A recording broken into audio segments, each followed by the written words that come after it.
Today we will be learning about the solar system, the planets, the moons, and the sun.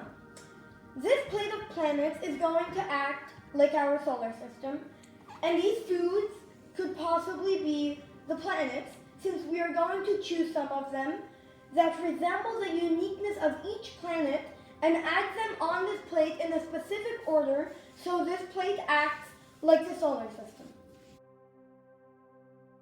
Let's start with the sun. The sun is not a planet. It's a middle-sized star, but it's still massive compared to our solar system, which means we need something big. And we can't take the lemon since it's too small, and we can't take the honeydew since it's yellow, and the sun is actually white, if you believe it or not.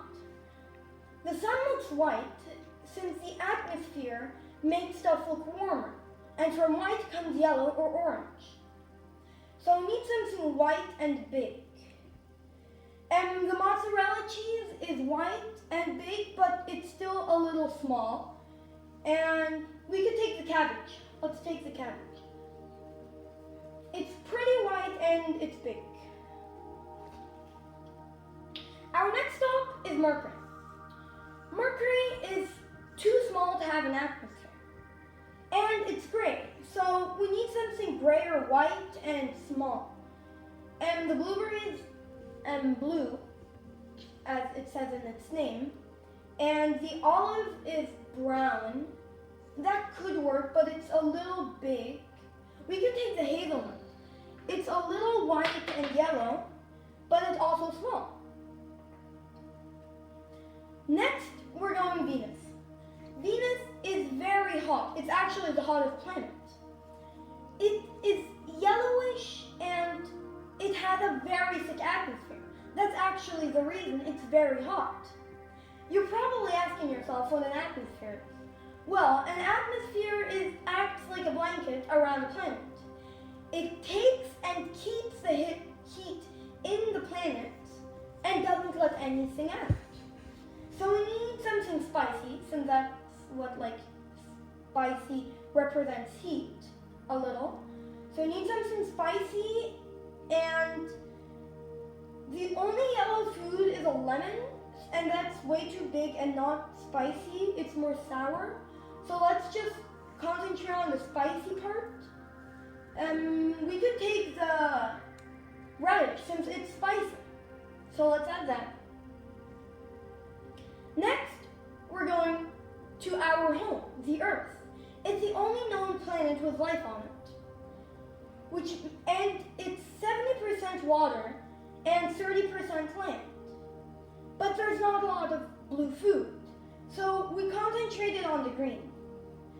The lemon is way too big, and the lime is also way too big. We could take the falafel, since on the inside it's green, but on the outside it's brown, which we could imagine is the crust. Our last terrestrial planet is Mars. A terrestrial planet is a planet made out of stone. Mercury, Venus, Earth, and Mars are all terrestrial planets. So Mars is red and it has huge mountains. It actually has the biggest mountain in our solar system. But there's not a lot of food with spikes that could act like mountains. So we need something red. Oh, obviously, the tomato. The tomato is red, obviously. And so we need a tomato around as big as the Earth, because Mars is almost as big as the Earth. So a little smaller. Yeah, that's right. Okay. So these were the terrestrial planets. Next, we're going to the gas planets. The next 4 planets are going to be gas planets. The first planet, also the biggest planet, is Jupiter. Its colors are brown, white, orange, and yellow. So we need something with a lot of warm colors. The coconut works, but it doesn't show all the colors that well. The onion works very well actually, since this onion has all the colors. So let's add that. Next, we have the first planet with rings on it. It's Saturn.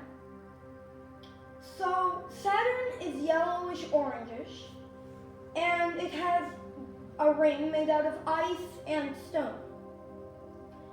So we need something yellowish and orangish, and then we bought a bagel so we can put it around the yellowish orangish food, and then that will act like the ring. We need also something that can fit into the bagel. The meatball is not yellow. The lemon is too big. We can take this. It's pretty yellowish and orangish, and then we're going to peel it so it fits into the bagel. And Saturn is actually also the least dense planet. It is actually one of the most planets with a lot of facts. Like, it's very big and it has a lot of rings, and it's the least dense planet. It's actually my favorite planet.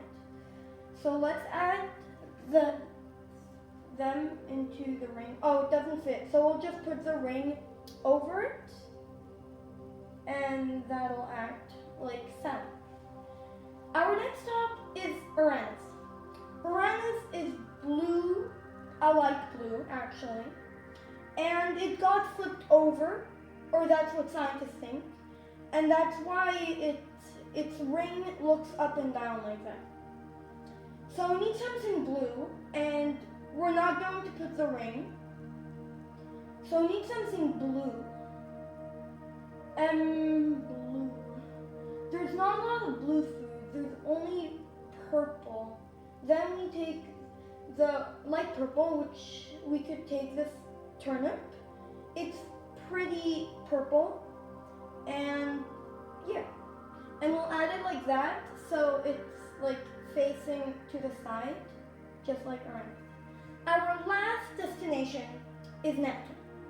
Neptune is a very boring planet, actually.